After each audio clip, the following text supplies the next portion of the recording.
Olá, amigos, tudo bom? Mais uma vez estamos aqui prosseguindo com a nossa série Atos em Família, que estamos de casa em casa no período da quarentena em tempo de quaresma. Na certeza de que Deus tem falado conosco, Deus tem nos ensinado tanto a sabermos que Deus não perdeu o controle da história, Deus não perdeu o controle da nossa história, Deus não perdeu o controle da sua vida, e a gente pode aproveitar a crise para olharmos para dentro, para pedirmos ao Espírito Santo que nos revele, que nos molde, que nos transforme, e para também enxergarmos para fora, enxergarmos os nossos relacionamentos, a qualidade deles e deixarmos Deus moldar, consertar, redimir, acertar, restaurar. Eu gostaria de encorajar você nessa série de Atos em Família, ou se você está vendo esse vídeo de forma aleatória, a deixar que o Espírito Santo sonde seu coração para que você consiga fazer uma reflexão introspectiva também e extrovertida, que você olhe para dentro e para fora. Eu tenho aqui 2 filhos, a minha esposa, e tem sido um tempo tão precioso de estarmos mais juntos, ensinando eles a escola, e a gente tem culto todo dia. Já é uma coisa que que a gente faz, mas agora estamos tendo mais intencionalidade e queremos prosseguir para o resto da vida, porque sabemos que a congregação dos santos, a igreja, o local do culto, ele se torna totalmente normal quando nós temos o hábito de cultuar a Deus todos os dias e quando nós assumimos a responsabilidade de discipular, de vivermos a fé como famílias. Porque no cristianismo, o centro da fé não é o templo, não é um local, mas é uma pessoa. É o Cristo, Ele próprio, que enviou seu Espírito, derramou seu Espírito, como vimos em Atos, sobre judeus e sobre gentios, como vimos também em Atos 10, no vídeo que nós temos aí, que o Espírito Santo foi derramado sobre a casa de Cornélio, ou seja, um italiano, um romano, que Deus não faz acepção de pessoas. E essa história é a história que vai dar sequência ao capítulo de hoje, que é o capítulo 11. Por isso, eu gostaria de orar e pedir que, se você ainda não leu o capítulo 11 e você não leu nem o 10 ontem, ou em algum tempo, que você pause o vídeo, volte na sua Bíblia, leia o 10 e o 11 de preferência, e você então volte no vídeo. A ideia aqui desse vídeo não é essa pregação que vai te colocar assim, não. É uma exposição breve do texto para te munir você de explicar, de entender, de refletir. Portanto, nós não temos essa ação de ser um culto online, nada disso. É um vídeo para auxiliar a reflexão, ok? Senhor, eu quero abençoar cada família, cada pessoa que assiste esse vídeo em qualquer momento da história, que eles possam, Pai, entender que é a palavra que transforma, é o Senhor que transforma. Por isso, dá-nos fome e sede da Tua palavra. Por isso, eu oro também que o Espírito Santo opere em cada coração nessa hora, que a gente possa ser transformado pelo Senhor, entendendo os tempos, entendendo as épocas, entendendo aquilo que o Senhor tem para nós como cada família, em nome de Jesus. O capítulo 11, ele é a chegada de Pedro a Jerusalém, após Pedro ter sido usado por Deus, não só em Jope, no capítulo 9, para ressuscitar Dorcas, mas também para levar a salvação à casa de Cornélio. Cornélio, um centurião romano, um homem que liderava 100 homens e que era um homem temente a Deus, mas que não havia conhecido o Senhor. Lembrando então que nós vimos no último vídeo e precisamos entender que existem pessoas que, pela graça de Deus, elas temem a Deus nesse sentido da generosidade, do reconhecimento, e têm essa fome de Deus. E por isso é que precisa de um Pedro, precisa de um Pipe, precisa de um João, precisa de um José, de uma Maria, precisa, Senhor, sim, de alguém que pregue a palavra. E nós vamos ver isso porque o anjo falou com Cornélio, mas o anjo não pregou para Cornélio. O anjo mandou chamar Pedro.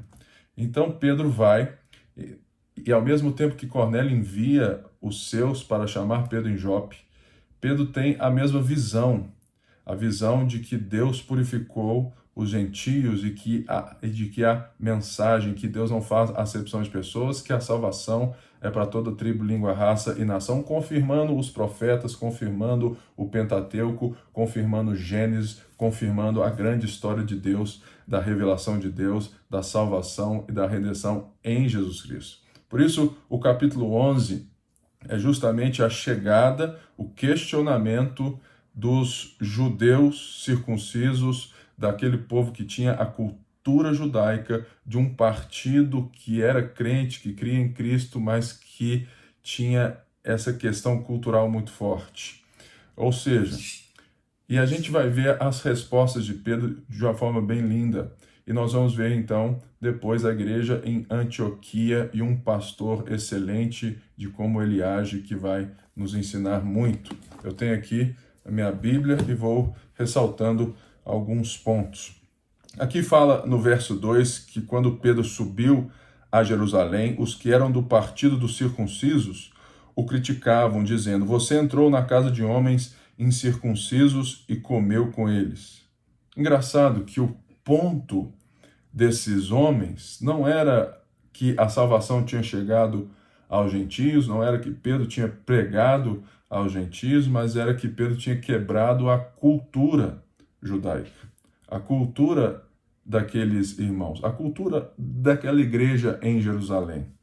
Então, uma das coisas que nós vamos perceber na resposta de Pedro é justamente que nós devemos nos abrir à cultura. A cultura justamente de que Deus está operando em nações diferentes e que existem aspectos culturais que não ferem a mensagem do Evangelho, e existem também aspectos culturais que vão ser transformados pelo Evangelho. O Evangelho não é contracultural apenas, mas ele também não é um consentimento cultural. Uma das coisas que eu sempre vejo é quando nós estamos falando de igreja, é que todo mundo acha a sua igreja a certa. Acerta não no sentido das escrituras, porque a gente precisa lembrar que aquilo que nos une, aquilo que une o povo de Deus é a escritura, é o evangelho. Qualquer coisa que é removida desse evangelho é desestabilizado qualquer união. Ou seja, sim, nós devemos lutar pela fé evangélica, repreendendo irmãos que estão se afastando do Evangelho, porque a nossa unidade está no Evangelho. Mas existem diferenças culturais entre nós, maneiras, que muitas vezes nós somos assim muito picuinha, e que aqui então esses irmãos estão questionando, de uma forma assim muito veemente, porque provavelmente, como nós vamos ver em Gálatas, em outros momentos, que havia um partido dentro da igreja, vindo de Jerusalém, que gostaria que a circuncisão fosse hábito para os gentios. Porque a circuncisão, para um judeu, ela não é apenas física, não é apenas cortar o prepúcio, não é apenas um sinal físico, mas é sim o sinal da aliança de Deus com Abraão, é o sinal de um povo escolhido, é uma aliança moral. Mas sim, nós vemos que na Escritura o batismo se torna esse sinal da aliança do povo de Deus. Que agora todo povo de toda tribo, língua, raça e nação, não apenas homens, mas também mulheres, todos com esse sinal do batismo são ali reconhecidos, são ali demonstrados, é o ponto de partida, é a entrada, é o reconhecimento de fé e arrependimento. Por isso, Pedro, aqui no verso 4, mostra que Pedro então começou a explicar exatamente. Uma das coisas que a gente precisa entender é que quando nos pedem razão, quando existe dúvida na nossa história, nós temos que contar detalhes. Eu não me esqueço que em muitas horas eu me sinto assim um cara muito bobo, na verdade, porque eu sempre gosto da transparência no sentido de falar tudo o que aconteceu. E isso, às vezes, nos custa mais caro, porque a gente acaba causando certos problemas por expor toda a verdade ou expor todos os fatos que nós entendemos ser aquilo que aconteceu. Mas isso é importante para nós. Qualquer briga, qualquer situação, qualquer divergência na igreja, qualquer divergência em casa, é importante essa palavrinha que Pedro tem. Ele contou exatamente como tudo havia acontecido. Então ele discorre o fato novamente que nós lemos no capítulo 11, nós lemos no capítulo 10. Ele discorre detalhe por detalhe, porque ele mostra que ele primeiro teve uma visão de Deus. Uma visão de Deus que vai mostrar que ele não estava ali fazendo algo apenas da sua cabeça.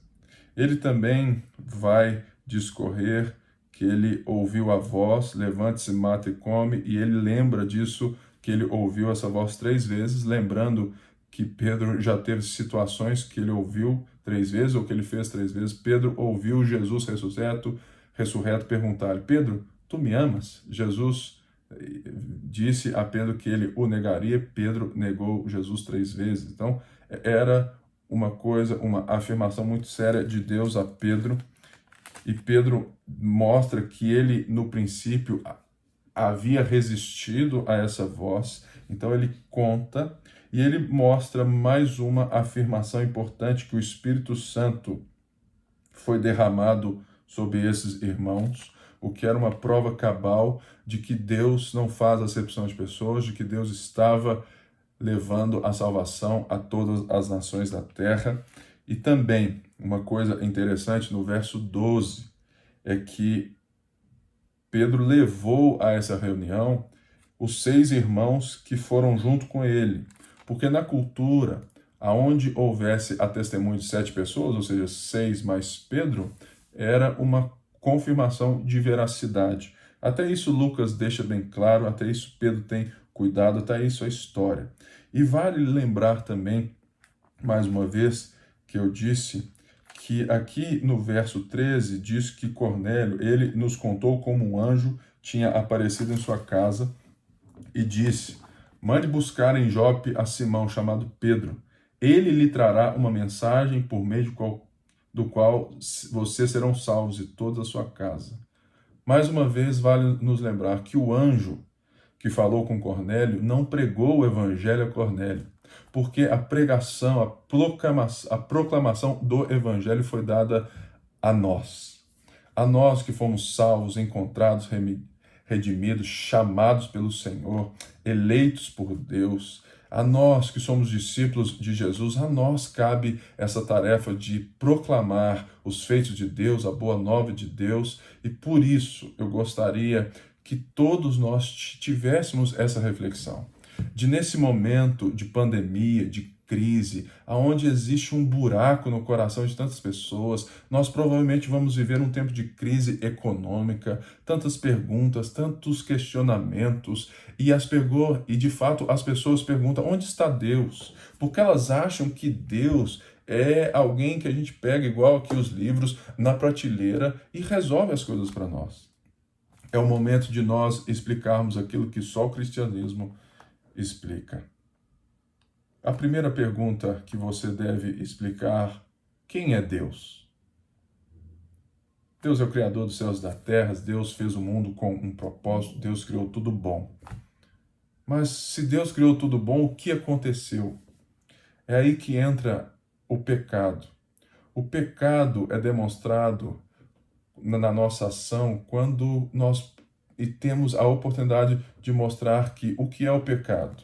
O pecado é esse egoísmo que existe no nosso coração, essa maneira de vivermos que olhamos só para nós, essa maneira de vivermos a partir de nós, que leva que a gente construa um mundo só para a gente. Mostra disso é que antes uma caixa de máscara custava R$4 e hoje custa 140. Antes, um álcool em gel era R$18, R$17, R$14, R$21. Agora está R$33, R$37. mostra que as pessoas não conseguem ser generosas se elas não recebem generosidade. As pessoas não conseguem viver, amar, se elas não recebem o amor, o que é diferente do cristianismo. O cristianismo é Deus vindo a nós quando nós somos incapazes de amar. Por isso, nós vemos a terceira pergunta. E agora, quem poderá nos defender? É a pergunta do Chapolin. Quem poderá? Nós temos o Salvador. Deus se fez carne e habitou entre nós. Jesus Cristo vem. Ou seja, a nossa fé não é uma fé de um Deus transcendente que está longe, um barbudo velho que fica lá no céu jogando FIFA ou fazendo outra coisa, jogando truco. Não, Deus interage conosco, Deus intervém na sua história, Deus restaura o nosso mundo. E você tem que ser o proclamador dessa mensagem. E que tudo isso um dia irá acabar. Porque a quarta pergunta: o que é o fim? O fim daqueles que creem em Jesus e o fim daqueles que também não creem em Jesus não é ficar a 7 palmos, não é ter o corpo, né, qualquer coisa assim, não é. Não tem reencarnação, não tem nada. O fim, ele já começou. Porque o parênteses que nós vivemos do Cronos, do tempo do relógio, ele está totalmente inserido no tempo da eternidade. E nós precisamos ser esses anunciadores de uma eternidade restaurada, de um mundo redimido, de um Salvador, de uma esperança. Mas essa esperança não pode ser uma autoajuda que não tira a pessoa, que não leva a pessoa ao arrependimento. Esse é o problema do evangelicalismo de hoje, das igrejas que estão cedendo à pregação do evangelho, ao pecado, a chamar as pessoas ao arrependimento, porque ninguém que olhe para si consegue ver um Salvador. E por isso, o capítulo 10 e 11 é interessante, porque Cornélio era um homem temente a Deus, mas ele precisou ser salvo, ele precisou entender, ele precisou se arrepender, ele precisou crer em Jesus. E nós precisamos levar essa mensagem. E Pedro usa mais uma coisa interessante, que ele lembra no verso 16, que o Senhor Jesus tinha dito: João batizou com água, mas vocês serão batizados com o Espírito Santo. Ele traz as palavras de Jesus para pontuar, para confirmar, para chancelar a ação dele. Então Pedro discorre exatamente o que havia acontecido. No verso 18, então, ouvindo isso, não apresentaram mais objeções e louvaram a Deus, dizendo: então Deus concedeu arrependimento para a vida até mesmo aos gentios. Nesse ponto, o livro de Atos converge para a missão de uma igreja gentílica, para alcançar as nações, que chegará até Roma. E esse versículo, então, é essa virada, onde nós vamos ver e começar a enxergar a vida de outras pessoas levando o evangelho. Mas cabe aqui uma reflexão, que a situação foi resolvida porque houve disposição para ouvir, houve disposição para falar, houve transparência. Isso é uma das coisas interessantes que a gente precisa no dia de hoje. Pedro não se portou como um superapóstolo. Pedro não se portou como um manda-chuva. Pedro foi humilde na questão de explicar. Será que nós somos humildes nessa questão de quando somos arguídos, perguntados até mesmo pelos nossos filhos, pelas pessoas que trabalham para a gente, ou por qualquer outra pessoa que a gente possa se julgar superior? Será que nós damos corda, que nós damos valor para expor exatamente o que aconteceu? A verdade é que quando a gente não liga para alguém, a gente fala assim: ah, não, né, foi isso mesmo. Não se importando que as pessoas saibam. Eu vejo isso porque todas as pessoas que vêm a mim e perguntar com dúvidas sobre as coisas que nós vimos recentemente, eu tenho o cuidado de expor exatamente o que eu vivi, para que não haja dúvida e para que haja justamente essa humildade de expor e para que a gente possa chegar a um consentimento de ver de que Deus está fazendo alguma coisa. Ou seja,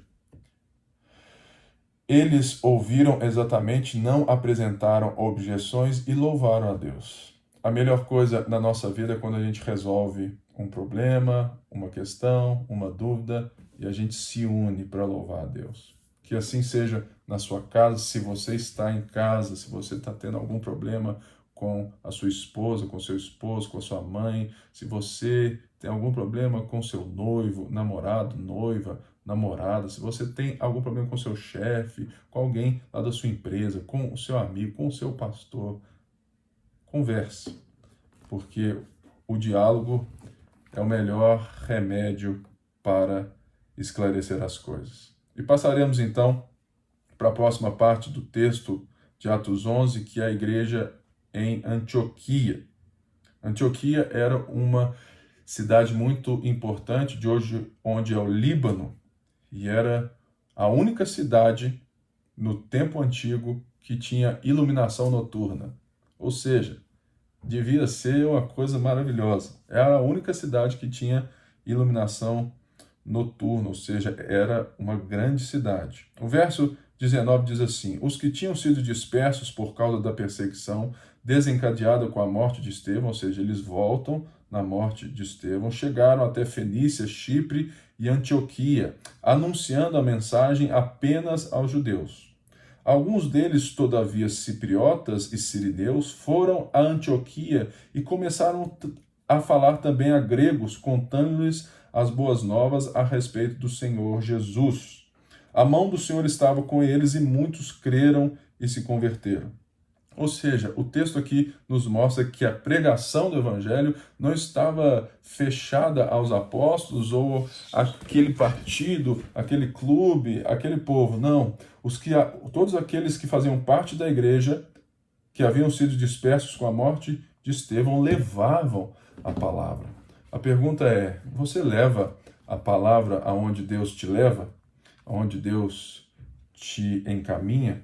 Porque certamente a mão do Senhor estará com todos nós. Então, no verso 22, notícias desse fato chegaram aos ouvidos da igreja em Jerusalém e eles enviaram Barnabé a Antioquia. Barnabé era um judeu helenista, ou seja, um judeu de fala grega. Portanto, a primeira coisa que nos chama a atenção é que a igreja, os líderes da igreja, estavam observando o perfil necessário para abençoar com intensidade e intencionalidade a igreja de Antioquia. Eles enviaram alguém que tinha domínio sobre a cultura deles, alguém que tinha a fala deles de uma forma mais livre, de uma forma mais natural, e eles mandam não apenas um homem que tinha um perfil externo, dons, habilidades, mas eles mandam um homem temente a Deus, um exemplo.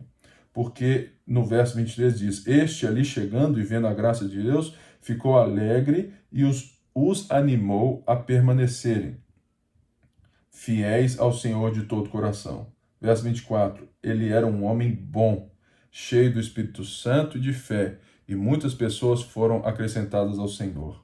Existe a frase de que a palavra, ela tem sim a sua força, mas o exemplo arrasta. Uma das coisas que o povo, que a liderança, que nós devemos ter cuidado com quem a gente envia, quem são os nossos líderes, quem faz parte do time de liderança e quem nos representa são pessoas de boa fé, de bom testemunho, cheias do Espírito Santo. Barnabé era um homem cheio do Espírito Santo, era um homem que tinha vida, um homem que tinha exemplo. Por isso, quando ele chega, ele anima, ele encoraja, mas ele também é afirmativo com a sua vida. Por quê? Porque as ações de Barnabé, nesse pequeno texto, vão nos mostrar o que é uma liderança saudável. A primeira delas é que no verso 25, Barnabé vai a Tarso procurar o Saulo que havia se convertido e que ele mesmo havia sido alguém que intercedeu por Saulo na igreja de Jerusalém. Se você voltar a alguns textos aí, você vai ver. Ou seja, Barnabé, ao assumir a igreja de Antioquia, ele não se julga o único necessário, mas ele vai buscar, ele vai procurar qualificações, homens qualificados para discipular aquele povo. E ele vai lá a Tarso buscar o Paulo, buscar o Saulo, né, que é Paulo. Então ele vai formar um time. Uma das coisas mais belas da liderança e da igreja é que a liderança é coletiva, nesse sentido de que os dons são diversos, de que a sabedoria também está nessas questões, de que Barnabé não se tornou o centro da igreja. Barnabé não foi aquele cara, não tinha a intenção de ser aquele cara. E hoje nós temos isso demais, irmãos.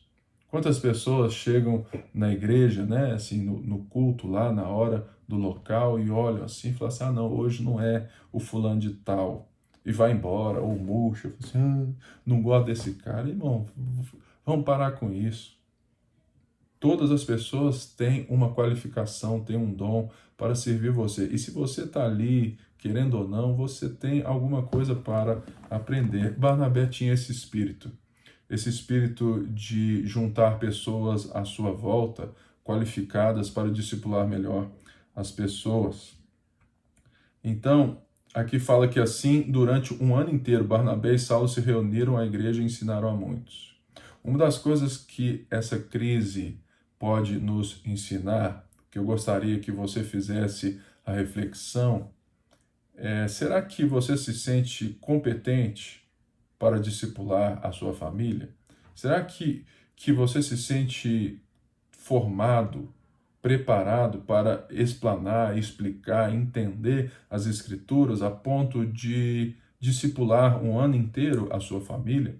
E se a gente não tivesse como mais nos reunir? E se não houvesse um vídeo desse para trazer pontos importantes, contextos, será que você teria a fome, a sede para buscar nos livros, buscar nas Escrituras? Será que você tem essa capacidade? Por quê?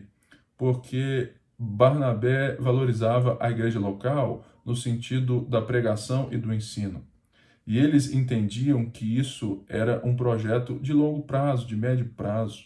Irmãos, nós precisamos entender que se você está numa comunidade de fé saudável, que pregue a palavra, você tem que entender que ela é saudável se ela tem ensino, se ela tem a pregação, se ela é algo local, se ela está envolvida em um time de liderança, se ela dá espaço aos dons, se ela não é regida por um homem só, se ela não tem um dono a não ser o Senhor Jesus, e se ela entende que o processo é longo. Por quê? Porque todo McDonald's, Bob's, tudo o que é fast food, o gosto é bom, mas provavelmente e certamente já é mostrado que a nutrição é deficiente. Eu amo a tal da batata frita, mas aquilo lá é comprovadamente um veneno. É uma coisa ruim para o nosso corpo. Em excesso faz mal. O fast food é gostoso, mas não mata, sabe? Não nutre, não mata a fome. Eu sempre que eu como ali um hambúrguer, alface, queijo, molho especial, eu sempre fico com fome meia hora depois. Mas quando a gente está em uma igreja local que prepara o prato para nós, que é o slow food, né? Que prepara com calma, que não tem pressa, que não quer responder os anseios da velocidade da nossa cultura, quando sabe que o processo leva tempo, aí a gente pede a você que sabe, olha, o processo de discipulado leva tempo e ele começa pelo ensino da palavra. Ele não é um processo de alguém que te liga, ei, tá tudo bem, isso faz parte do processo, mas isso é uma corrente de amizade, isso é uma vida em coletivo, isso não parte de um homem só. Pastores tem essa função de ensinar a palavra, e Atos já deixou isso muito claro, que os apóstolos eram voltados para a oração, para a palavra. Então valorize as escrituras, valorize o ensino da palavra, porque isso é o princípio básico do discipulado, e o discipulado é a longo prazo. E foi ali, então, talvez de uma forma não tão boa, mas com um cunho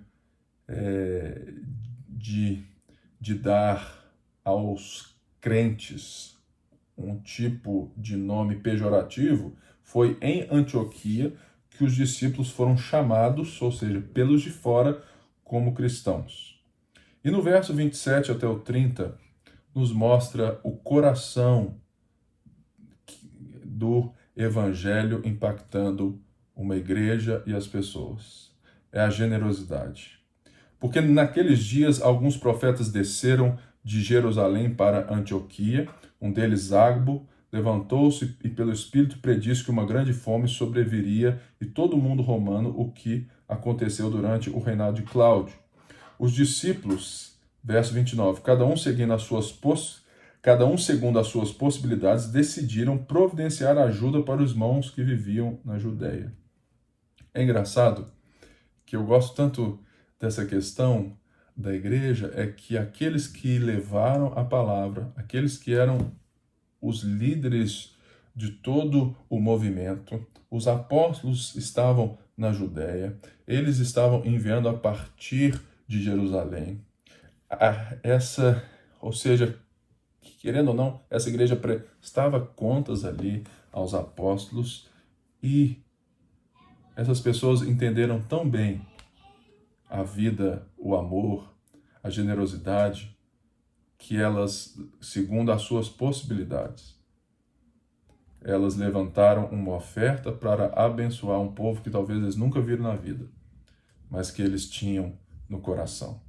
Eu gostaria de desafiar você nesse momento. Nós vamos viver um tempo, provavelmente, que muitos irmãos nossos precisarão de coisas básicas. Eu gostaria muito que você fosse generoso nesse sentido, de saber que o dinheiro que você tem, a profissão que você tem, a vida que você tem, não é sua. O Senhor te deu para a glória dele e para o reino dele. A gente fica muito preso na questão dos 10%.